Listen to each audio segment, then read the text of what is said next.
जलमार्गको क्षेत्र हो। अहिले मैले पानी जहाजको कुरा गरेँ, पानी जहाजको कुरा गर्ने बित्तिकै केही मानिसहरूले उडाए, तर त्यो कुरा उडाए पनि हाम्रा युवाहरूले गण्डकी र कोशीमा आफैले स्टिमरहरू चलाउन थाले। एउटा नयाँ चेतनाले कस्तो लहर ल्याउँदो नयाँ तपाईँहरूको अगाडि भन्न चाहन्छु, निर्मला हत्याकाण्ड, बलात्कार गरेर हत्या गर्ने कुरा होस् अथवा भागीरथी हत्याकाण्ड होस्, यस्ता हत्याकाण्डका अपराधीहरूलाई पानी पनि भए पनि छोडिने छैन।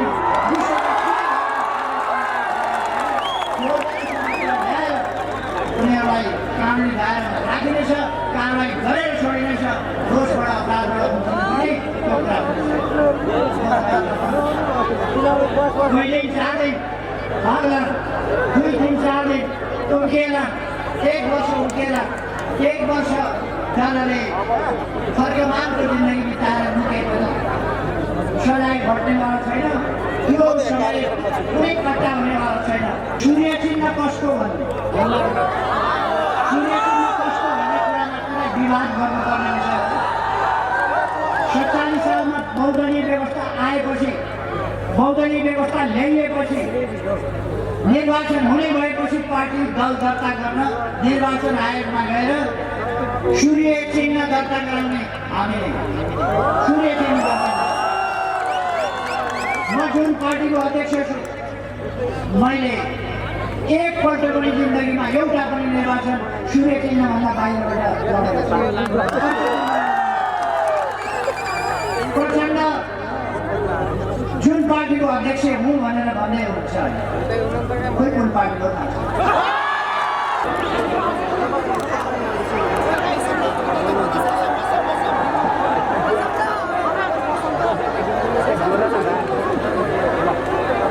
यस कार्यक्रममा उपस्थित एवं यस कार्यक्रममा उपस्थित हुन सक्नुभएका देश विदेशका विभिन्न ठाउँबाट यस कार्यक्रमको अवलोकन गरिरहनुभएका सम्पूर्ण दाजुभाइ दिदीबहिनीहरूमा हार्दिक अभिवादन, नमस्कार।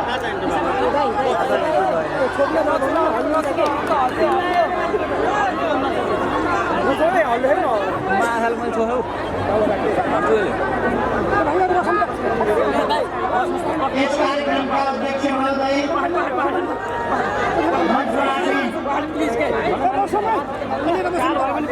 माननीय मन्त्रीज्यूहरू,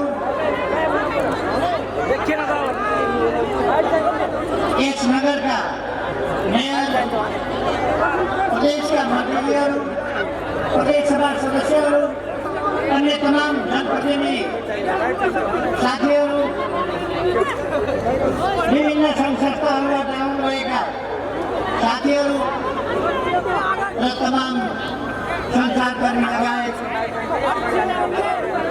सम्पूर्ण जनसङ्ख्या, सम्पूर्ण दाजुभाइ दिदीबहिनी, सबभन्दा पहिले म तपाईँहरूको यस भव्य उपस्थितिलाई अत्यन्तै स्वागत गर्न चाहन्छु, धन्यवाद भन्न चाहन्छु, सलाम भन्न चाहन्छु।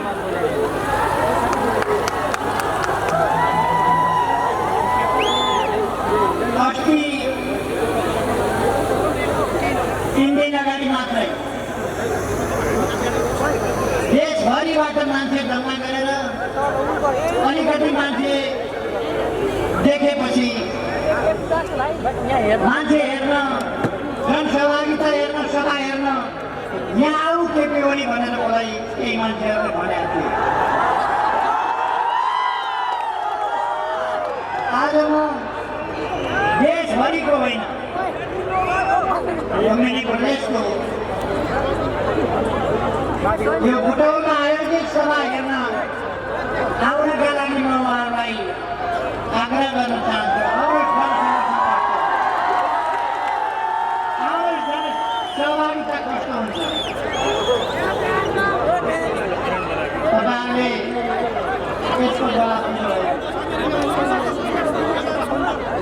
यो सभा स्थलमा मात्रै होइन, यो विशाल चौरमा मात्रै होइन, दाहिनेपट्टि नदेखिने गरी टाढासम्म सडकभरि जनसमुदायको प्रतिनिधि मेरा देब्रेपट्टि त्यसै गरी विशाल जनसमुदाय भन्दा बाहिर आउँदा देख्ने मैले कार्यक्रममा पढ्ने ठाउँ नपाएर बस्ने ठाउँ नपाएर बाहिर बाहिर सडकहरूमा कार्यक्रम सुनेर बसिनुभएका दाजुभाइ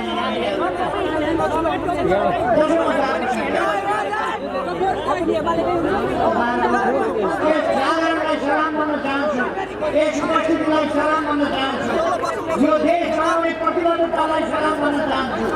अस्थिरताका विरुद्ध तपाईँहरूले दिएको जवाब, स्थिरताको पक्षमा तपाईँहरूले दिएको जवाब र आउँदो चुनावको स्वागत गर्न तपाईँहरूले व्यक्त गरेको अभिमतलाई सलाम भन्न चाहन्छु।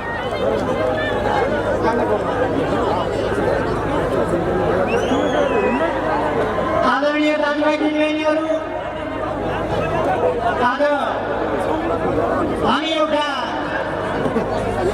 खास परिस्थितिबाट देश अगाडि गुज्रिरहेको अवस्थामा छ। प्रतिनिधि सभा चल्नै नसक्ने अवस्था हो। प्रतिनिधि सभा किन चल्न सकेन तपाईँहरूले देख्नु भएको छ। मैले देशमा आन्दोलन विवादित भएको बेला, आन्दोलन संस्थालाई टुक्राहरूमा भएको बेला, कुनै पनि पार्टीको रूपमा मजबुत नभएको, पार्टीको रूपमा क्रियाशील हुन नसकिरहेको बेला 50 वर्षभन्दा अगाडि एकतारा एकीकरणको एउटा अभियान, 3 वर्ष अगाडि नेकपा एमाले र माओवादी केन्द्रलाई पनि मिलाएर एउटा सशक्त कम्युनिस्ट पार्टी नेकपाको निर्माण गर्ने पहल गरेको थिए।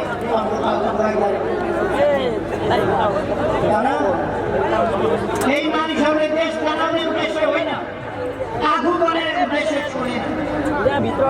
केही मानिसहरूले एकताको उद्देश्य होइन, बाटो विभाजन र गुटबन्दीको उद्देश्य आन्दोलन बलियो बनाउने, पार्टी बलियो बनाउने होइन, आफ्नो घर बनाउने उद्देश्य त्यस्ता गलत अभ्यासहरूबाट अगाडि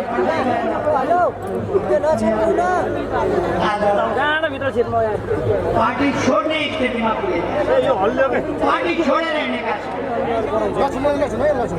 अघि मैले यहाँ आइपुग्दै टाढीबाट बाटादेखि अर्थमन्त्री विष्णु पौडेलजीले भनेको सुनिरहेको थिएँ, पार्टी फुटेको छैन, पार्टी फुट्दैन, फुटेको छैन भन्ने कुरा तपाईँहरूको यस उपस्थितिले देखाएको छ।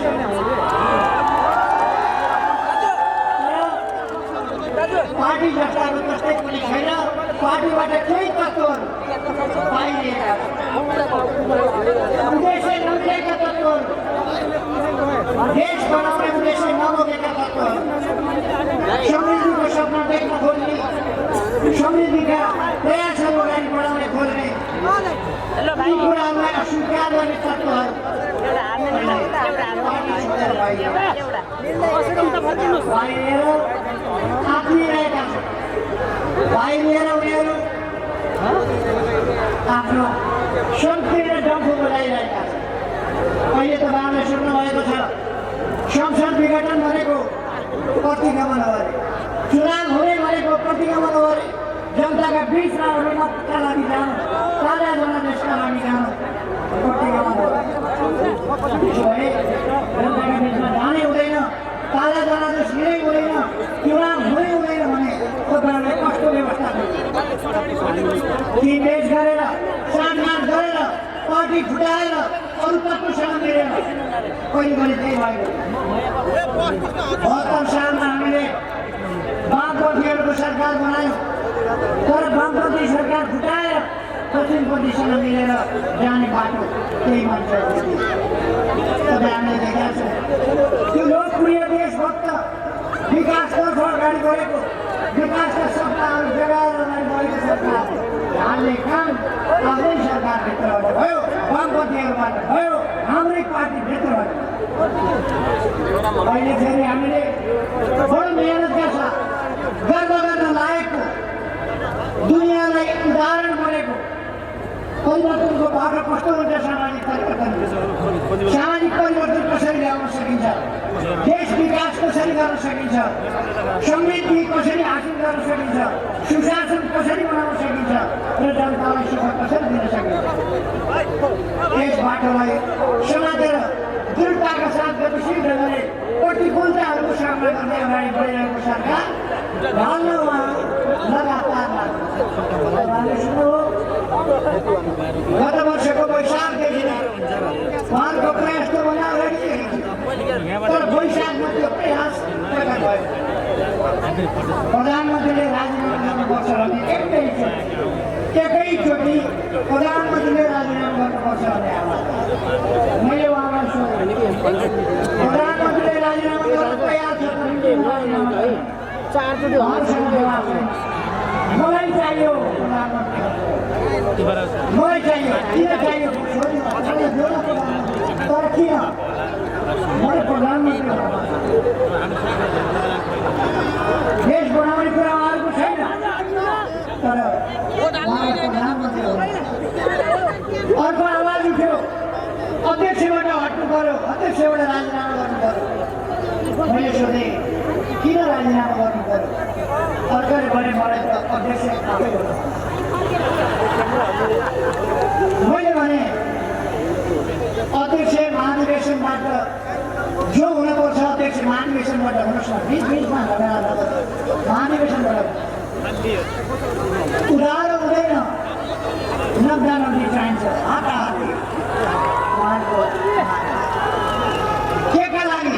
देश बनाउन होइन, देशको स्वाभिमान उठाउन होइन। कति बेला आयो? जति बेला मैले देशको भूभाग समेटेर नक्सा बनाएँ, नक्सा प्रकाशित गरेँ, हो त्यस कामको नेतृत्व गरेपछि संसदबाट सर्वसम्मतिका साथ नक्सा परिवर्तन गरेको, नक्सा पास गरेको, नक्सा छापेको कुरालाई अनुमोदन गरेपछि संविधानको अनुसूचीमा त्यो कुरा राखेपछि अनि सरकारबाट प्रधानमन्त्री हट्नु पर्यो, सरकार परिवर्तन हुनु पर्यो। अन्तबाट होइन, अरूले हिम्मत गरेको थिएन, अरूले आलोचना गरेको होइन, आफ्नै पार्टीभित्रबाट विद्रोह पैदा काम गर्न गरेको। मैले धेरै कुरा भनिरहनु पर्दैन, तपाईँहरू देख्नुभएको छ 3 वर्षदेखि संवैधानिक आयोगहरू बन्न सकेनन्, उहाँहरू हट्नुभयो, आयोगहरू तपाईँहरू के रहेछ भन्ने कुरा तपाईँहरूले देख्नुभयो। उहाँहरू हट्नुभयो, आयोगहरू बन्यो। पार्टी हरडछल भएको थियो 3 वर्ष, असङ्गठित, गतिहीन, निष्प्रभावी भएको थियो। अहिले उहाँहरू जानुभयो, पार्टी गतिशील भएको छ, जनतामा उत्साह छाएको छ। यो 3 वर्ष गएका 3 वर्ष हामीले यस्तो आमसभा गर्न सक्यौँ, यस्तो आमसभा हामी गर्न सक्दैनौँ थियो गएको 3 वर्ष। अनेकता अहिले कमसेकम ती तत्त्वहरू गाली गर्ने, मुख सार्ने गरिराखेका थिए, केही कुरा अहिले पार्टीभन्दा बाहिर गएर गरिरहेका छ। हिजो पार्टीभित्रै बसेर टेलिभिजनमा गएर मन परिबल्छ, रेडियोमा गएर मन परिबल्छ, पत्र पत्रिकामा मन परिरहेको थियो, आज बाहिर गएर बोलिरहेको छ। त्यति मात्रै न, आन्दोलनले एउटा शुद्धिकरण खोजेको थियो, आजै उहाँहरू बाहिर गएर महान शुद्धिकरणका लागि ढोका खोलिरहेको छ। आज पार्टी एकताबद्ध भएको छ, अनुशासित भएको छ, गतिशील भएको छ, एउटै विचारमा पार्टी अगाडि बढेको छ। सुदृढ ढङ्गले, सङ्गठित ढङ्गले, अनुशासित ढङ्गले, गतिशील ढङ्गले पार्टी अगाडि बढेको छ। अर्थात् अब पार्टी विचार बोकेको पार्टी, उद्देश्यहरू बोकेको पार्टी, देश बनाउने कामको नेतृत्व गर्ने सङ्कल्प बोकेको पार्टी सुदृढ ढङ्गले एकताबद्ध भएर अगाडि बढेको छ। त्यसकारण म दाजुभाइ दिदीबहिनीहरूलाई भन्न चाहन्छु, तपाईँ हामी निराश हुनुपर्ने छैन, निराश हुनुपर्ने कुनै आवश्यकता छैन। केही मानिसहरू बाहिर गएका हुन्, कस्ता मानिस बाहिर गए कठैगरा भन्नुपर्ने त्यति भएन। कठैगरा भन्नुपर्ने भन्दा पार्टीमा बसेर समस्या खडा गर्ने, पार्टीको बदनाम गर्ने, अनुशासनहीन पार्टी रहेछ भन्ने पार्ने, आचरणहीन पार्टी रहेछ भन्ने पार्ने र अत्यन्तै गुटबन्दीले ग्रस्त पार्टी रहेछ। धेरैले अगाडिदेखि भन्दै थिए अब नेकपा फुट्छ, नेकपा एकताबद्ध रहन सक्दैन भनेर। त्यो आवश्यक भावी जसले पनि बुझ्ने गरी भइरहेको थियो, किनभने उहाँहरूका अभिव्यक्ति त्यस्तै थिए। उहाँहरूले कहिल्यै पनि सरकारले गरेको कुनै कामको प्रशंसा गर्नु तपाईँहरूले देख्नुभएको छ, गर्नुभयो। यही लुम्बिनी प्रदेशको कुरा गरौँ, हामीले बुटौल नारायण घाट 6 सडकको शिलान्यास गर्यो। सडक विस्तारको काम भइरहेको छ। त्यो कुरा धेरै नेताहरूले थाहा पाए। उहाँहरू बोल्न चाहनुहुन्न, उहाँहरू भन्न चाहनुहुन्न, त्यो उच्चारण गर्न चाहनुहुन्न। भैरवामा लुम्बिनी अन्तर्राष्ट्रिय विमानस्थल लगभग तयारीको हालतमा छ। त्यो कुरा उहाँहरू देख्नुहुन्छ। यहाँ एयरपोर्टबाट लुम्बिनी कपिल वस्तु बाटो 4 लेनको बनिरहेको छ। त्यो बाटो उहाँहरू बनेको देख्नुहुन्छ। फेरि मुम्बई डाइभर्सन बन्दै गरेको उहाँहरू देख्नुहुन्छ। अघि भर्खर साथीहरूले राखिसक्नु विभिन्न आयोजनाहरू अगाडि बढेका छन्। त्यो कुरा उहाँहरू देख्नुहुन्छ। जे काम भएका छन् त्यो देख्नुहुन्न।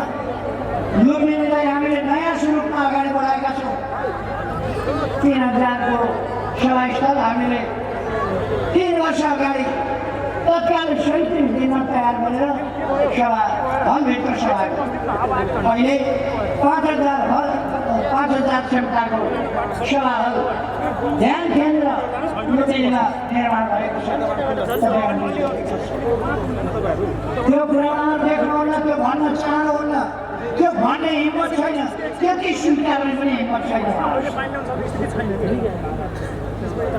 त्यहाँ बुटौलबाट भैरवा बुटौल हुँदै पोखरा जाने पुरानो पृथ्वीराजमा सिद्धार्थ राजमार्ग डबल लेनको बनाउने हाम्रा योजनाहरू, काली गण्डकी करिडर, त्यो योजनाहरू अर्थात् पूर्वी रूपमको उत्तर सिस्रेको खेलबाट मचुवारसम्म सुस्तादेखि लिएर राजापुरसम्म सबै ठाउँका विभिन्न विकासका आयोजनाहरू, चाहे तपाईँ उलाकी राजमार्गका कुरा गर्नुहोस्, चाहे कृषिका आधुनिकीकरणका कुरा गर्नुहोस्, चाहे लुम्बिनीको टाङ्गेले तयार गरेको जुन योजना 2 वर्षभित्र हामी पुरा गर्दैछौँ, कहिले पनि पुरा गर्दैछौँ। त्यसै गरेर रामनगर एउटा मात्रै यस्तो ठाउँ हो जहाँ बुद्धको अस्तु उत्खनन नगरिएको, नछोडिएको उति बेलाकै पवित्र अस्तु रामधाममा राखिएको छ। अन्यत्र श्रीलङ्कामा निकालेर प्रदर्शनका लागि राखिएको छ। त्यसै गरेर हामीले स्वयम्भूमा आनन्दकुटी बिहारमा पनि बुद्धको एउटा अवशेष त्यहाँ पनि राखेका छन्, तर त्यो उत्खनन भइसकेको। नवलपरासीको रामधाममा उत्खनन नभएको बुद्धको अस्तु अहिले पनि सबभन्दा पवित्र सियानमा भएको, त्यो पनि उत्खनन गर्न बाहिर राखेको छ। तर मानिसले त्यस समयदेखि लिएर अहिले 2,500 वर्ष अगाडिदेखि नछोएर त्यत्तिकै राखिएको पवित्र स्थल यहाँ छ। लुम्बिनीको जन्मभूमि यहाँ छ। यस पवित्र स्थानमा सबैतिर हामीले विकास गरिरहेका छौँ। मैले धेरै भन्नुपर्ला जस्तो लाग्दैन। यो भूमि, यो भूभाग अत्यन्तै पुरानो इतिहास, हाम्रो सभ्यताको इतिहास भयो। रामापेटेकसको बङ्गालोदेखि लिएर हामीले यदि शैव सभ्यताको पुरानो कुरा गऱ्यौँ भने अथवा त्यसपछि मान्छेको ज्ञानको सुरुवातका कुरा कपिलमुनि आश्रम आदिदेखिका कुरा गऱ्यौँ भने कपिलमुनिका कुरा गऱ्यौँ भने कपिल वस्तुका कपिलमुनि जसले साङ्ख्य दर्शनको सुरुवात गर्नुभयो, जसले शिव दर्शनबाट सुरु भएको, शैत्य सभ्यताबाट सुरु भएको योगको उत्थान गर्नु, त्यसपछि त्यसलाई व्यवस्थित गरेर अझ योगलाई माथि उठाउने अर्घाखाँचीका योग गुरु पतञ्जलि, उहाँले त्यसलाई अष्टाङ्ग योगका रूपमा लगभग 1000 वर्ष लाग्यो।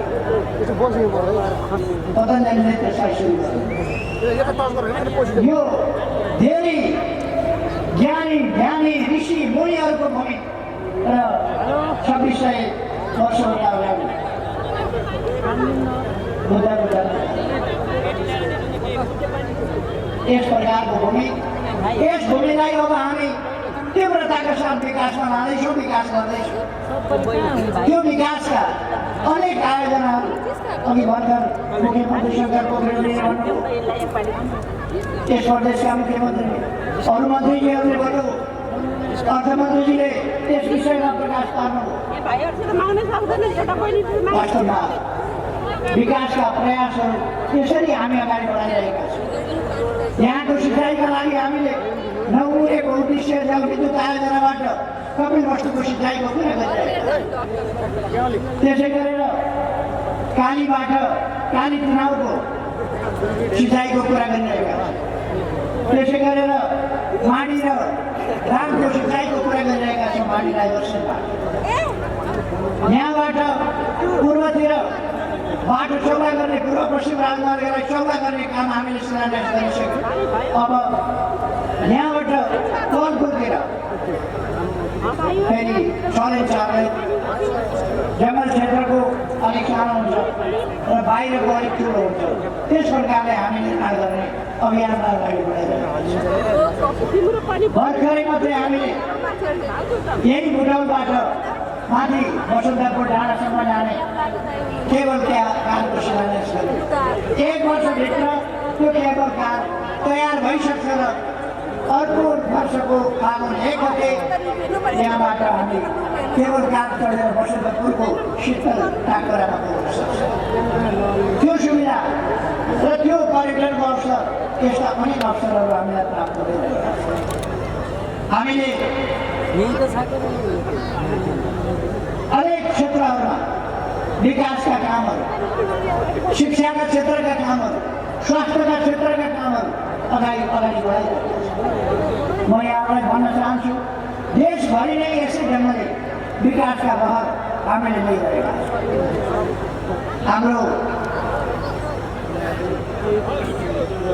राष्ट्रिय स्तरमै हामीले कुरा गर्ने हो भने यति धेरै बाटाहरू बनेका छन्, कागजपत्री बाटाहरू, चौडा सडकहरू, सडक पुलहरू, ढुङ्गे पुलहरू यति धेरै बनेका छन्। यस देशमा 10 किलोमिटर वर्षको हिसाबले कालोपत्रे बाटो बन्ने गर्थ्यो पहिले। हामी आएपछि 5-10-7 किलोमिटर बाटो प्रत्येक दिन कालोपत्रे हुने गरेको छ र अहिलेसम्ममा हामीले 5,000 किलोमिटर बाटो कालोपत्रे गरिसकेका छौँ। सिङ्गल लेनको होइन, डबल लेन, 4 लेन, 6 लेनका बाटाहरू त्यस ढङ्गले निर्माण गरिरहेका छौँ। चारैतिर एक ढङ्गले विकासको लहर बनिरहेको छ। यहीँ पनि हस्पिटल, मेडिकल कलेज, सभा हल, रङ्गशाला यी कुराहरू बनिरहेका छन् र एयरपोर्ट बन्दैछ बाङ्लाहरू। यस्ता अनेक कामहरू भइरहेका छन् देशभरि। त्यसबिचमा हामीले काठमाडौँ र एकाध ठाउँमा पाएँ, म प्रधानमन्त्री हुँदा काठमाडौँ, विराटनगर यस्ता एकाध ठाउँमा बाहेक राति उड्ने सुविधा थिएन एयरपोर्टहरू। अहिले धेरै एयरपोर्टहरू 24 घण्टा चल्न सक्छ। भद्रपुरदेखि, विराटनगरदेखि, जनकपुरदेखि, धनगढीसम्मका, सुर्खेतदेखि, सिमरादेखि अनेक एयरपोर्टहरू आज पनि चल्न पोखरा एयरपोर्ट तयार हुँदैछ। यी सबै कुरा हामीले देख्नु हामी सुरु युगमा प्रवेश गरेका छौँ। मैले गत वर्ष भनेको थिएँ अब हामी सुरु युगमा प्रवेश गर्छौँ भनेर। अहिले काठमाडौँबाट 900 सुरङ निर्माण भइरहेको छ। अब काठमाडौँबाट रसुवा जाँदाका लागि 2टा सुरङ निर्माण हुने त्यो चरणमा सञ्चालित छ। त्यसैगरी काठमाडौँ तराई जोड्ने बाटा चौडा बाटो बनाइरहेछ फास्ट ट्र्याक। त्यसमा 2टा त्यसको निर्माण हुन लागिरहेको छ। सिद्धबाबा सुरङ मैले भनिरहनु पर्दैन, गत वर्षदेखि नै हामीले भनेर छुट्याएका छौँ, योजनामा पारेका छौँ र अब काम सुरु हुँदैछ। त्यसर्थ म यहाँहरूलाई भन्न चाहन्छु हाम्रो उद्देश्य अरू केही होइन।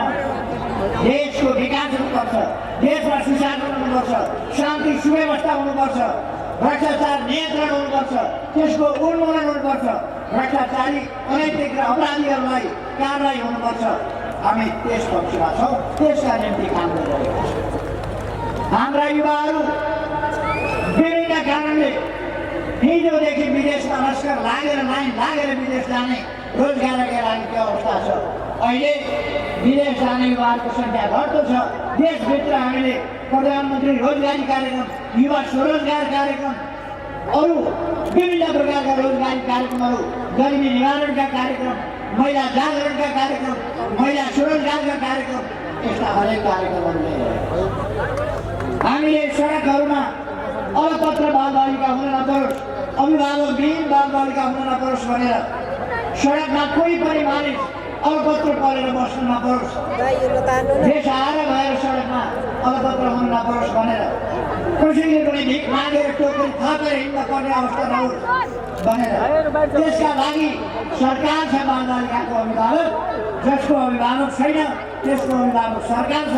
त्यस्ता बालबालिकाको हेरचाह, रेखदेख, पढाइ, लालन पालन, स्वास्थ्य उपचार सबै सरकारले त्यो कामको अभियान थालेका छौँ र आज सडकमा बालबालिका भेटिँदैनन्। र अब आउँदो 2078 साललाई हामीले सडक बालबालिका सडकमा सहयोग अपेक्षा गरिरहेका, सहयोग अपेक्षी मानव नभएको, भिखमंगा नभएको देशको रूपमा 2078लाई घोषणा गर्छौँ भनेर अभियान अगाडि बढाएको।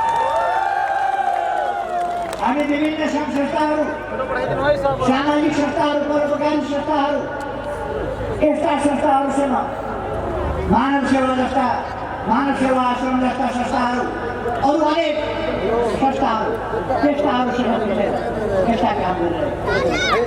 हामी एड्स पीडित बालबालिकाको हेरविचार गर्ने संस्थाहरू, ज्येष्ठ नागरिकहरूको हेरविचार गर्ने संस्थाहरू, बालबालिकाको हेरविचार गर्ने संस्थाहरूलाई सरकारले सहयोग पुर्याइरहेको छ। अर्थात् सरकारको ध्यान जनताका समस्यामा छ, जनताका समस्या समाधान गर्ने कुरामा छ। जो समस्याग्रस्त छन् तिनका लागि सरकार छ। यस देशमा कोही भोकै पर्दैन, कोही भोकले मर्दैन भन्ने हामीले नारा दिएका छौँ र त्यो नारा हामीले व्यवहारमा कार्यान्वयन गरेका छौँ। यस देशमा शीतलहरले कठाङ लिएर कोही मर्दैन, पहाडमा हिमालमा जाडोले कठाङ लिएर कोही मर्दैन, मर्न पर्दैन। पहाडमा हामी ज्याकेट बाँड्छौँ, तराईमा कम्बलहरू बाँड्छौँ, तर त्यसरी मर्न दिँदैन। लामखुट्टेले टोकेर मर्न दिँदैनौँ, झुलको व्यवस्था गर्छौँ, अरू प्रकारका व्यवस्था गर्छौँ। लामखुट्टे विरोधी लामखुट्टेले टोकेर मर्न दिँदैन। देख्दा ससाना कुरा जस्तो लाग्छ तर आज मानिसको मृत्यु दर घटेको छ। आयु ठुलो सफलता हो सामान्य जीवनको। हामीले ज्येष्ठ नागरिक भत्ता 100 महिनाको 100 रुपियाँबाट सुरु गरेका थियौँ, आज दिनको 100 रुपियाँ पुऱ्याएका छौँ। हामीले सुरु गर्दा महिनाको 100बाट सुरु गरेका, अहिले दिनको 100 रुपियाँ प्राप्त गर्छ ज्येष्ठ नागरिक। ज्येष्ठ नागरिकहरूलाई दिने भत्ता त्यसको क्षेत्र वृद्धि गरेर अशक्त, असहाय, हताहत भएका व्यक्तिहरू यो अर्थात् सामाजिक सुरक्षाका क्षेत्रमा हामीले उल्लेखनीय कामहरू गरेका छौँ। सामाजिक सुरक्षाका क्षेत्रमा हामीले ज्येष्ठ नागरिकहरूलाई 1 लाखसम्मको निःशुल्क स्वास्थ्य बिमाको प्रबन्ध गरेका छौँ। स्वास्थ्य बिमा खोल्नका लागि, बिमाको खाता खोल्नका लागि ज्येष्ठ नागरिकले पैसा तिर्नु पर्दैन। आफै स्वतः बिमित हुने 100 रुपियाँबाट खाता खुल्छ, त्यो खाता सरकारले खोलिदिने, त्यसको प्रबन्ध गरेको। अर्थात् अहिले सामाजिक सुरक्षाको दायरा विभिन्न ढङ्गले बढेको छ र हामीले औपचारिक क्षेत्र मात्रै होइन, अनौपचारिक क्षेत्रका श्रमजीवीहरू, मजदुरहरू, कर्मचारीहरू सबैलाई योगदानका आधारमा सामाजिक सुरक्षाको नारा दिएका छौँ र त्यो व्यवहारमा लागू गरेका छौँ। अहिले भर्खरै हामीले निर्णय गरेका छौँ सबै ठाउँमा 4G सेवा पुर्याउने। अब विद्यालयहरूमा हामी ल्यापटप, कम्प्युटरहरू पुर्याउँछौँ र टेलिभिजनको माध्यमबाट काठमाडौँका गुणस्तरीय विद्यालयको उत्कृष्ट शिक्षा प्रणाली त्यो सोझै विद्यालयमा हामी यस मार्फत पुर्याउँछौँ। 4G सेवा लगाए हामीले नागरिक एप्सबाट अब भ्रष्टाचार पनि कन्ट्रोल गर्ने र जनतालाई सुविधा पनि पुग्ने। अब तपाईँले लाइसेन्स नवीकरण गर्नका लागि अड्डामा पुग्नु पर्दैन, तपाईँले भूमि कर तिर्नका लागि अड्डामा पुग्नु पर्दैन, कुनै चिज काम गर्नका लागि अड्डामा पुग्नु पर्दैन। त्यो तपाईँले घरबाटै पेमेन्टको सिस्टम नागरिक एप्सबाट गर्न सक्नुहुन्छ।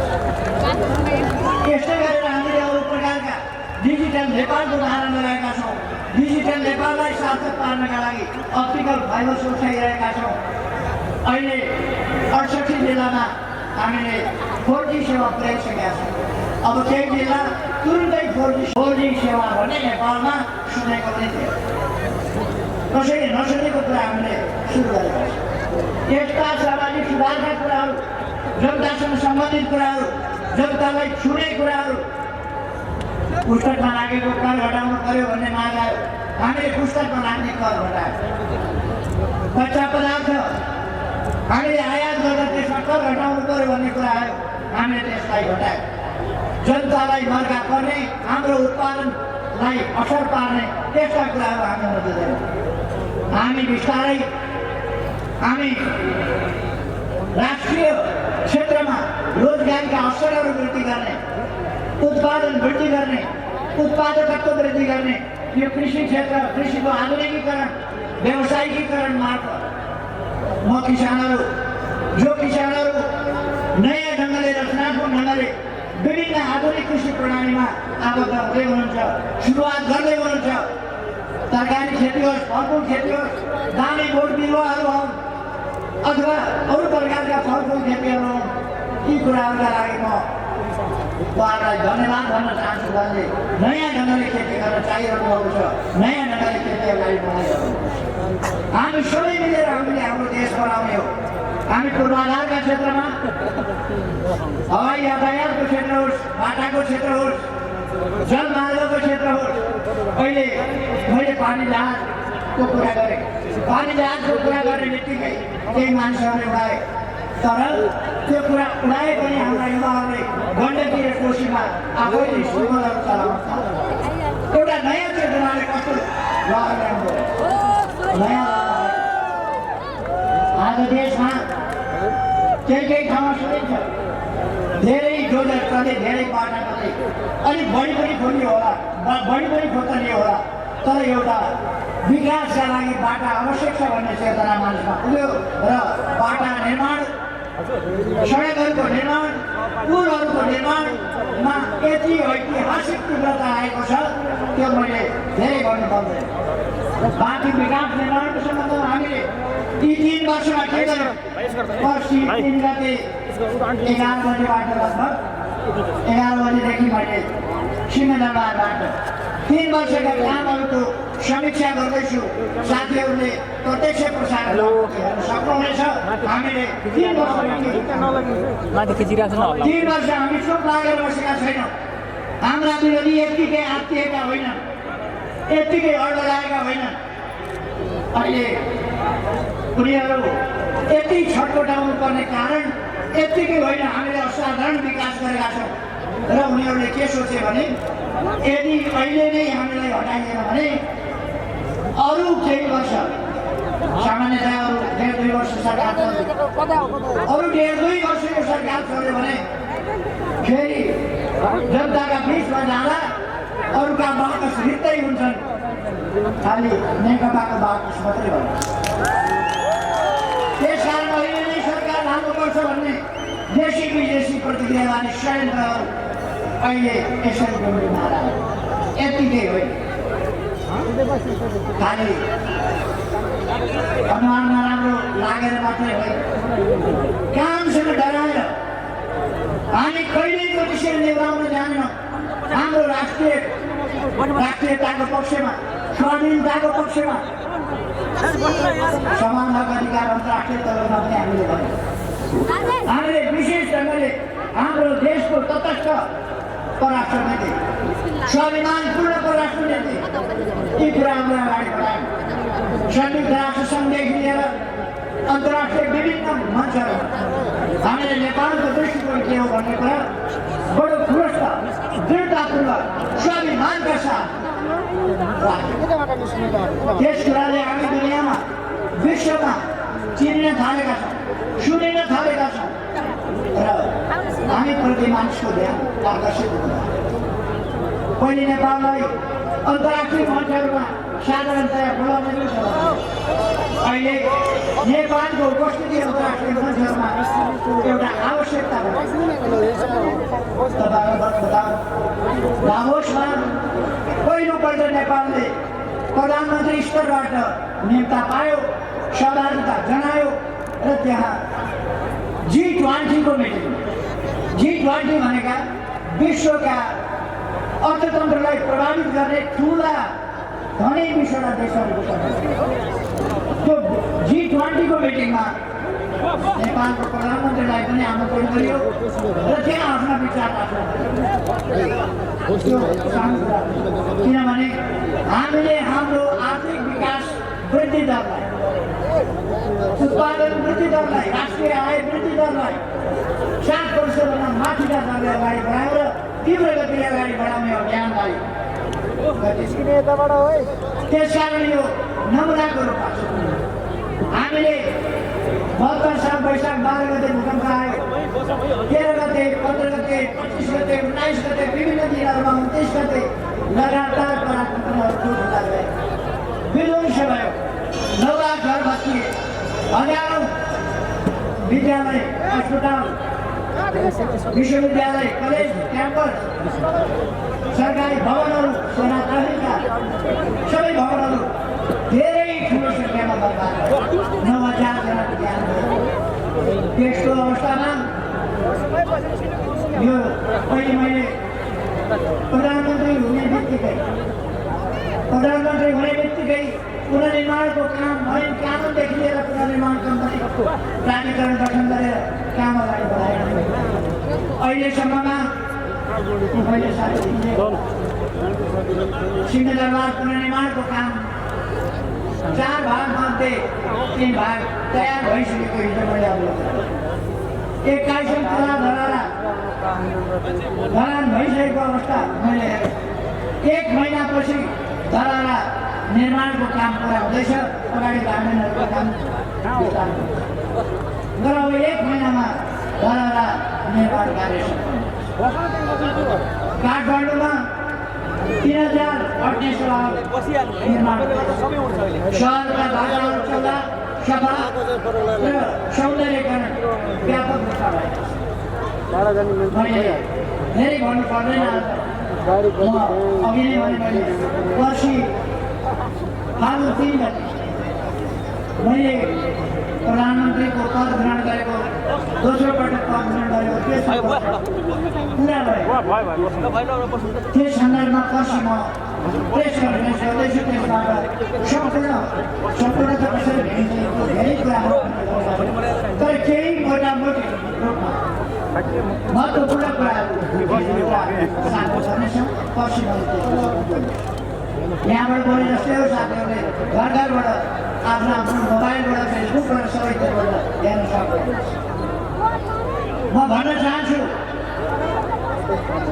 संविधान विपरीत विघटन गर्यो कतिले सभा भन्ने संविधान विपरीत होइन, बिल्कुल संविधानसँग ढङ्गले पनि धेरै ठाउँमा मान्ने गरेको छु, धेरै ठाउँमा मान्ने गरेको छु। संविधानसँग ढङ्गले विघटन गरेको छु। लगभग 2.64% प्रतिनिधित्व गरेको प्रधानमन्त्री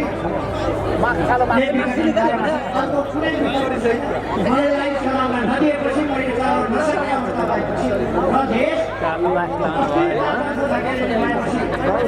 फेरि किन्ने फेरि बोल्दो फेरि विभिन्न अनुचित प्रकारका समीकरणहरू बन्ने अनुचित समीकरणहरूबाट जाने ती कुराहरू भएपछि मैले काम गर्न नदिने, अस्थिरतातर्फ लाने, लोकतान्त्रिक प्रणाली र प्रक्रिया चल्न नदिने, अलोकतान्त्रिक अस्वस्थ प्रक्रियातर्फ देशलाई धकेल्ने ती प्रयासहरू आफ्नै भित्रबाट गर्नाले मैले बहुमतको प्रधानमन्त्रीको हिसाबले एउटै पार्टीको बहुमत भएको प्रधानमन्त्रीको हिसाबले मैले र त्यो संविधानको धारा 76 को एक अनुसारको सरकार, संविधानको धारा 76 को धारा 7 धारा 85ले भने अनुसार विघटन गरेको, प्रधानमन्त्रीको विशेषाधिकारको प्रयोग गरेर विघटन गरेको। त्यसकारण यो संविधान सम्मत छैन भन्ने कुरा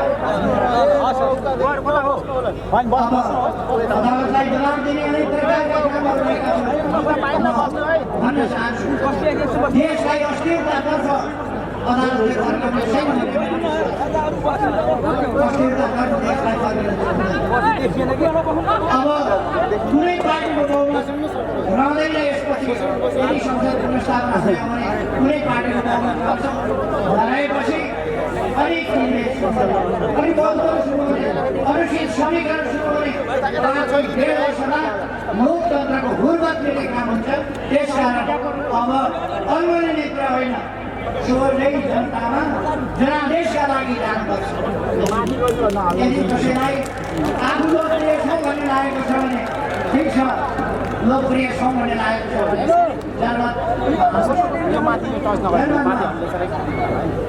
भनेको छु। उहाँहरूले मान्छे हेर भन्नुभएको छ, मान्छे हेर्ने मात्रै किन, करुणा र बाटोबाट मात्रै निकालेर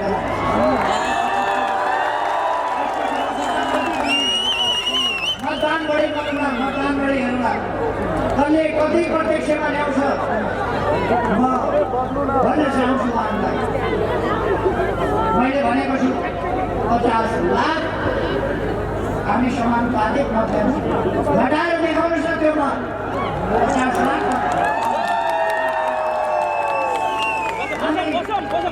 प्रत्यक्षतर्फ बहुमत सिद्ध गर्न किन आत्तिनु भएको किन तर्सिनु भएको उहाँको नेपाली जनतालाई झुक्क्याउने छक्क्याउने तर्साउने सबै हिजो युवाहरूलाई उहाँले उचाल्नुभयो, बताउनुभयो, सुन्दर सपनाहरू पार्नुभयो। जनवाद आउँछ, क्रान्ति हुन्छ, जनवाद आउँछ, सुखका दिन आउँछ, जीवन केही होइन होमिन मर्न तयार हुनु, शहीदको कम्तीमा नाम लाग्नु, शहीदको कम्तीमा नाम लाग्नु, टाउकोमा काँचो बाँधेर हिँड्नु सक्नु, आफू सत्तामा पुग्ने भरान बनाउनु। आज लडाकुहरूको अवस्था के छ? हिजोका लडाकुहरूको अवस्था के छ? उहाँहरूलाई जुन सपना देखाइएको थियो, सपना छोड्नु मान्छेका शहादत प्राप्त नभएका शहादत परिवारका सदस्यहरू कस्तो हालतमा छन्, अङ्गभङ्ग भएकाहरू कस्तो हालतमा छन्, भाइचे भएकाहरू कस्तो हालतमा छन्। चाहे लडाकुहरू हौ, चाहे नेपाली सेनाका जवान र अधिकृतहरू हौ, चाहे नेपाल प्रहरीमा रहेका वा राजनीतिक पार्टीका कार्यकर्ताहरू हौ,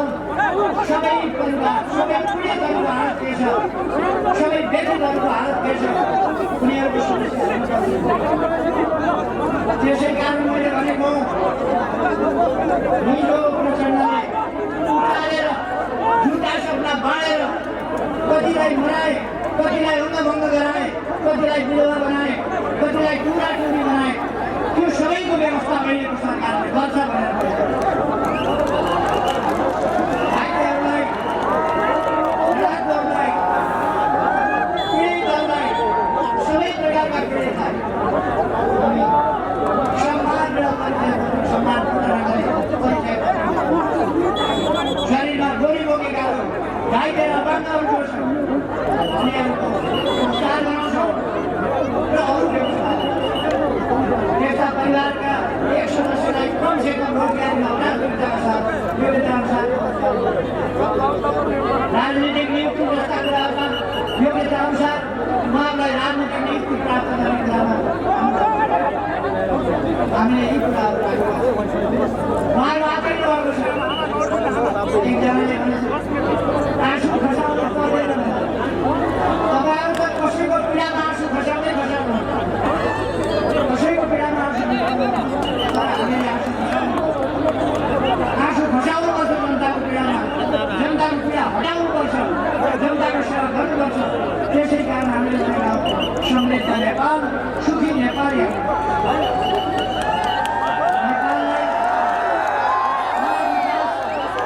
शासनको बाटोबाट समृद्ध नेपाल बनाउँछ।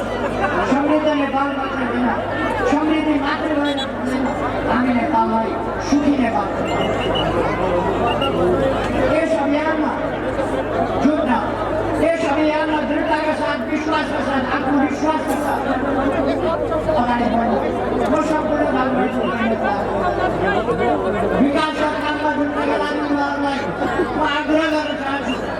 युवाहरूलाई गैर पैसा गर्न खोजिएको छ, युवाहरूलाई भ्रम पार्न खोजिएको छ, युवाहरूलाई अनुशासनहीन बनाउन खोजिएको छ, अराजक बनाउन खोजिएको छ। यसरी देश युवाहरूले बनाउने हो। युवाहरू तपाईँहरू जिम्मेवार हुनु, तपाईँहरू भ्रममा नपर्नु, तपाईँहरू नाउँ बनिनु, तपाईँहरूको भविष्य तपाईँहरूले यस देशलाई सुन्दर देश बनाएर आफूले समृद्ध नेपाल, सुखी नेपाली परिकल्पना साकार पार्न सकिन्छ र सक्नु। म युवाहरूलाई आग्रह गर्न चाहन्छु, तपाईँहरू देश विकासको, देश निर्माणको यस महाअभियानमा शरीक सामान्य सुधारको क्षेत्रमा, नागरिकको क्षेत्रमा अभियान चालु। अब हामीले हाम्रा दिदीबहिनीहरूलाई मानसिक गर्ने, आरोपित गर्ने अथवा भोट्याउने खालका दृष्टिकोणहरू दिनु। हाम्रा आमा दिदीबहिनीहरूलाई बोक्सी भन्ने चलन अहिले पनि गाउँघरमा त्यस्तो भ्रमहरू हुन दिनु हुँदैन। हामीले जनतालाई सम्झाउनु पर्दछ। विभिन्न प्रकारका गलत प्रथाहरू, दहेज जस्ता अरू कुराहरू, त्यस्ता प्रथाहरूलाई पनि हामीले जनतालाई सम्झाइ बुझाइ गरेर समाजमा अहिले पनि केही क्रिमिनल तत्त्वहरू सरकारलाई बदनाम गर्न, केही क्रिमिनल तत्त्वहरू, अपराधी तत्त्वहरू प्रयास भएको निर्मला हत्याकाण्ड जस्ता घटनाहरू, अहिले फेरि भागवत हत्याकाण्ड जस्ता घटनाहरू घटाउने अपराधीहरू म तपाईँहरूको अगाडि भन्न चाहन्छु। निर्मला हत्याकाण्ड, बलात्कार गरेर हत्या गर्ने कुरा होस् अथवा भागीरथी हत्याकाण्ड होस्, यस्ता हत्याकाण्डका अपराधीहरूलाई पानी भरि भए पनि छोड्ने छैन।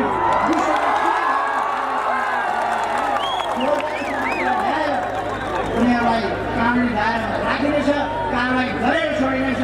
दोषबाट अपराधबाट मैले 4 दिन भागला, 2 दिन 4 दिन उर्केला, 1 वर्ष उर्केला, 1 वर्ष जनाले फर्कमानको जिन्दगी बिताएर मुकेको सजाय घट्नेवाला छैन। त्यो समय कुनै कट्टा हुनेवाला छैन। त्यो समाजलाई पुराका पुरा सजाय हामी विश्वास गर्छौँ। केही समयभित्रै हामी भागीरथका हत्याकाण्ड अपराधीहरू, त्यो हत्याराहरू, त्यसै गरी निर्मला हत्याकाण्डका अपराधीहरू, यी सबैलाई अदालतको कण्डारामा उभ्याएर अनि सानो भाइ तलबाट खिच्यो न मेरो भाइ तलबाट खिच्यो भाइ तलबाट खिच्यो भाइ बस्यो मेरो भाइ अरू प्रकारका सामाजिक अपराध होइन त्यस्ता कुरा पनि हामीले शान्ति सुरक्षाको स्थिति एकदम रूपमा राम्रो बनेको छ। पहिले 24 जनालाई इँटा भट्टामा टिप्दै लगेर भित्र हालेर डराउनेहरू मिलबत्तोमा जोगाइकन मन्त्री बनाएर अहिले त्यस्ता अपराधीहरूलाई हामीले हतकडी लगाएर ज्यान खान हालेका त्यस्ता अपराधीलाई ज्यान फेरि पनि हामी अपराधीहरू 12 वर्ष अगाडिका अपराधीलाई जेलमा हालेका छौँ भने अहिलेका अपराधीहरू पनि कुनै उम्र पाउनु छैनन् जेलमा। सार्वजनिक सरकारी जमिन आफ्नो बनाउने भू माफियाहरू त्यस्ता माफियाहरूलाई पनि हामी कन्ट्रोल गर्नेछौँ र कुनै भू माफियालाई जमिन सरकारी जमिन आफ्नो बनाउनु भूमिको समस्या हामी समाधान गर्नेछौँ। सुकुम्बासीका समस्या समाधान गर्नेछौँ। अव्यवस्थित बसोबासलाई व्यवस्थित गर्नेछौँ। असुरक्षित बसोबासलाई सुरक्षित गर्नेछौँ र भूमिको सदुपयोग कसरी गर्ने जनतालाई आवास कसरी दिने अहिले हामीले घर र फुसका छानाहरू हटाएर टिमका छाना राख्ने त्यो अभियान चलाएका छौँ। त्यसपछि अब देशमा नेपाल देशभरि पनि घर र फुसका छानाहरू अब देख्न पाइने छैन। अब सम्पूर्ण ठाउँमा हामीले जनता आवास कार्यक्रम अन्तर्गत त्यसै गरेर पुनर्निर्माण प्राधिकरण अन्तर्गत लाखौँ जनतालाई जमिन नभएका जनतालाई जो भूमिहीन छन् जो आवासहीन छन् उनीहरूलाई आवास दिएका छौँ, घर बनाएका छौँ, भूमिहीन समेत घर बनाएर बसोबास गराएका छौँ लाखौँ। हामीले जनता आवास कार्यक्रम मार्फत त्यसै गरी जनतालाई आवास उपलब्ध गराएका छौँ। भूमिका समस्याहरू हामी समाधान गर्छौँ। विद्यालय भवनहरू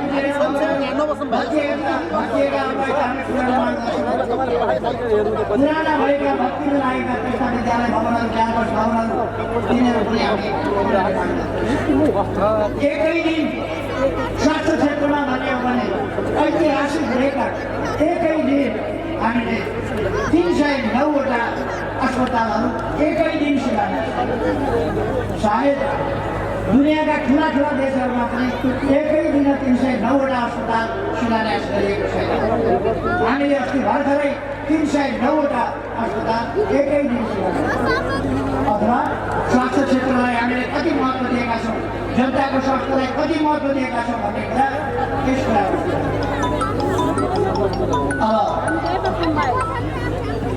यस्ता थुप्रै कामहरू हामीले गरेका छौँ।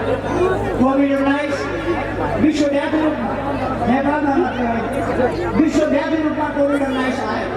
कोभिड-19ले करोडौँ जनतालाई आक्रान्त गरायो, लाखौँको ज्यान गयो।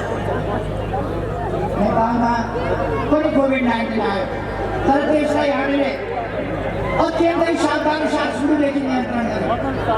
त्यो कोभिड-19 नेपालमा पस्दा एउटा पनि भरपर्दो परीक्षण गर्ने ठाउँ थिएन। हामीले विदेश पठाउनु परेको थियो परीक्षणका लागि। आज हरेक दिन हामी 25,000 भन्दा बढी 30,000को सङ्ख्यामा एकै दिन परीक्षण आउँछ। 83वटा स्थानमा देशका विभिन्न भागका 83 स्थानमा एकैचोटि परीक्षण गर्छ। आज हामीले खोप ल्याइसकेका छौँ। अब भोलि पर्सिबाट दोस्रो चरणको खोप हामी प्रारम्भ गर्छौँ।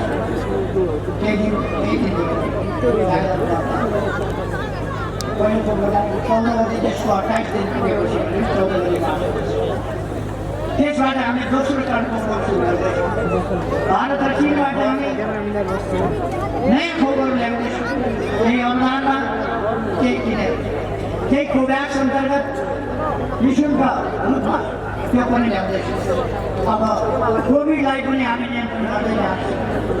जबसम्म नियन्त्रण हुँदैन तबसम्म मास्क लगाउनु, सामाजिक दूरी सकेसम्म कायम गर्नु, समय समयमा सफाइमा ध्यान दिन सामाजिक ध्यान दिनका लागि म कुनै लक्षण देखियो भने स्वाद लक्षण भइहाल्छ त्यसका लागि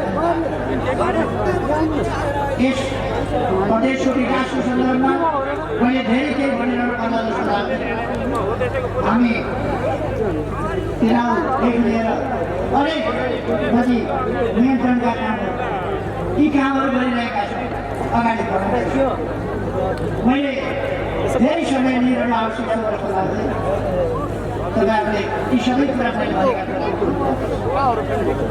हाम्रा विपक्षीहरू अरू केही पनि छैन उनीहरूसँग विषय कुनै विषयको कुरा गर्दै गर्दैन राष्ट्रियताको कुरा गर्दैन राष्ट्रिय स्वाधीनताको कुरा गर्दैन स्वाधीनताको सही ढङ्गले प्रयोग कसरी गर्ने त्यो भन्दैन हाम्रो रक्षा हाम्रो भूमि काटेर मिलाएर सामेल गरेर हामीले नक्सा छापेको कुरा त्यसको उच्चारण गर्दैन हामीले त्यसलाई संविधानमा अङ्ग बनाएको उच्चारण गर्दैन हामीले चिनतिरबाट पनि बाटो खोलेको र नेपाललाई भूपरिवेष्टितबाट भूजडित बनाएको त्यो इतिहास नयाँ रचेको त्यो पनि कुरा गर्दैन देशलाई मुक्त गरेको त्यो कुरा पनि गर्दैन नेपाल नयाँ डिजिटल एरामा प्रवेश गरेको त्यो पनि भन्दैन सुरुङ युगमा प्रवेश गरेको त्यो पनि भन्दैन 4G सेवा देशभरि पुग्दैछ त्यो पनि भन्दैन यति धेरै अस्पताल त्यो पनि भन्दैन र उनीहरूसँग कुनै विषय छैन एउटै विषय मात्रै छ विकासको नेतृत्व गर्ने विकासको अगुवाई गर्ने केपी ओलीलाई लाग्ने केपी ओलीलाई लाग्ने 28 गते सभापतिले भाषण गरे उद्घोषकले भाषण गरे 14-15 जना अरू वक्ताहरूले भाषण गरे उहाँदेखिको लाइन के को लाइन भनेको वक्ताहरूले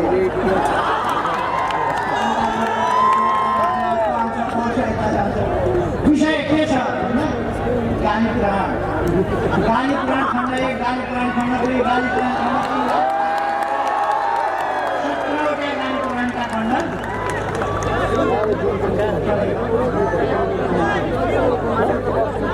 सबै पुराण गाली पुराण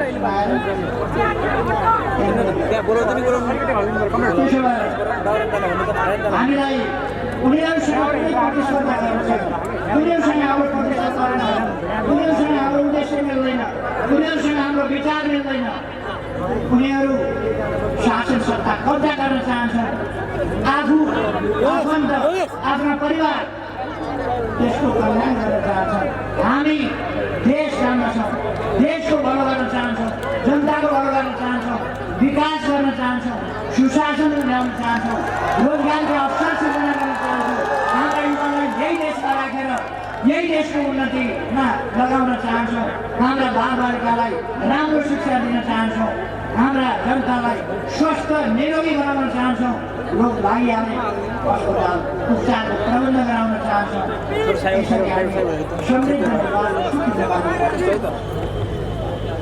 समानतायुक्त सामाजिक जागरणले भरिपूर्ण समानतायुक्त सभ्य समाज महिला र पुरुषका बीचको असमानता हटाउने 33% महिलाको व्यवस्था आउँदो महाधिवेशनबाट हामी पार्टीको केन्द्रदेखि हरेक निकायमा महाधिवेशनपछि महाधिवेशन 78 साल 2 गतेदेखि प्रचार गर्नु सक्छौँ त्यस महाधिवेशनबाट हामी 33% महिला अनि बाह्य रूपमा केन्द्रदेखि तलसम्म हरेक विभाग र हरेक निकायमा त्यो प्रबन्ध गर्दैछ यसको दबाब देशभरि पर्नेछ सबै ठाउँमा पर्नेछ सबै पार्टीहरूमा पर्नेछ र सामाजिक जागरणको देखा हुनेछ त्यतिमा हामी भर गर्ने छैनौँ त्यतिमा सन्तुष्ट हुने छैनौँ सामाजिक न्याय र समानताका सम्पूर्ण क्षेत्रहरू जबसम्म न्यायोचित स्तरमा पुग्दैन तबसम्म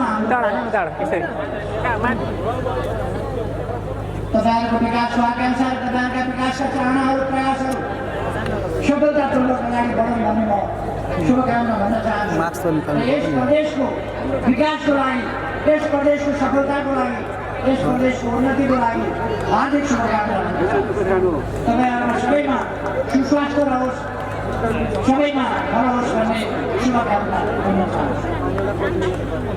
पुस्तकहरू विमोचन भएका छन्। विमोचित पुस्तकका रचनाकारहरू लेखक साथीहरूलाई हार्दिक बधाई भन्न चाहन्छु, शुभकामना भन्न चाहन्छु। मलाई पत्र लेख्नु भएको छ, मैले प्राप्त गरेको छु। त्यो पत्र पढेपछि त्यस सम्बन्धमा के भन्नुभएको छ या मलाई के सुझाव दिनुभएको छ त्यो हेरेर म उहाँसँग सम्बन्ध गर्नेछु र तदनुसार अगाडि बढ्नेछु। अरू यहाँका जनताका मागहरू मैले बुझेको छु। लुम्बिनीको माग, प्रदेशकै माग मैले बुझेको छु। पहाडी भेगको माग मैले बुझेको छु। तराईको मैले बुझेको छु र विभिन्न जिल्लाका समस्याहरू पनि मैले बुझेको छु। तर अहिले त्यो समय नरहेको हुनाले म त्यता सविस्तार जान चाहन्छु। म आग्रह गर्न चाहन्छु साथीहरू, आत्मविश्वासका साथ अगाडि बढ्नुहोस्।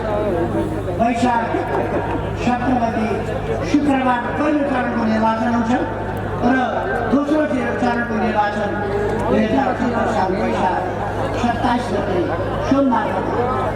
यसलाई कसैले सूर्य चिन्ह कसको भन्ने, सूर्य चिन्ह कसको भन्ने कुरामा कुनै विवाद गर्नुपर्ने विषय हो। 47 सालमा बहुदलीय व्यवस्था आएपछि, बहुदलीय व्यवस्था ल्याइएपछि, निर्वाचन हुने भएपछि पार्टी दल दर्ता गर्न निर्वाचन आयोगमा गएर सूर्य चिन्ह दर्ता गराउने हामीले सूर्य चिन्ह दर्ता। म जुन पार्टीको अध्यक्ष छु, मैले एकपल्ट पनि जिन्दगीमा एउटा पनि निर्वाचन सूर्य चिन्हभन्दा बाहिरबाट लडेको छैन। प्रचण्ड जुन पार्टीको अध्यक्ष हुँ भनेर भन्दै हुन्छ, खोइ कुन पार्टीको थाहा छ, कुनै पार्टीको अध्यक्ष भनेर भन्दै हुनुहुन्छ। उहाँले जीवनमा एकपल्ट पनि सूर्यले नेतृत्व गरेको पार्टीको सूर्य चिन्ह कि मैले नेतृत्व गरेको पार्टीको। त्यस कारण मैले यो कुनै छलफल गरिरहनु पर्ने विषय हो नै भनेको कुन अधिकारी भन्ने छलफल गरिरहनु पर्ने विषय हो। त्यस कारण साथीहरू ढुक्क भएर अगाडि बढ्नुहोस्। यो एकदम सोझोभन्दा सोझो गाउँको जनताले जानेको कुरो निर्वाचन आयोगले बुझ्दैन होला त्यति। त्यस कारण विश्वास गरौँ, ढुक्कले अगाडि बढौँ। न्याय यस देशमा मर्ने छैन भन्ने विश्वास गरेर अगाडि बढौँ। हामी जित्छौँ किनभने हाम्रा उद्देश्यहरू महान छन्। हामी सत्यको मार्गमा छौँ। हामी आक्रोश, आवेश, उत्तेजना, रिस रागबाट सञ्चालित होइन, महान उद्देश्यतर्फ अगाडि बढेका छौँ। महान उद्देश्यका लागि हामी अरूका खुट्टा तान्दा होइन, देश बनाउन हिँडेका छौँ। त्यस कारण हामी उहाँको उद्देश्य सानो छ, उहाँको उद्देश्य सानो छ, देश बिगार्ने। शान्त होइन। आजको जनचेतनामा उहाँको उद्देश्य सक्नु उहाँले यो राणा शासन होइन, यो पञ्चायती काल होइन। प्रचण्डले झुक्क्याउनु भएको थियो 10 वर्षसम्म। पानी छैन क्यामेरा जस्तो लिएर अनि भन्थ्यो कलकत्ताका हाम्राका पुल देखो, पानी छैन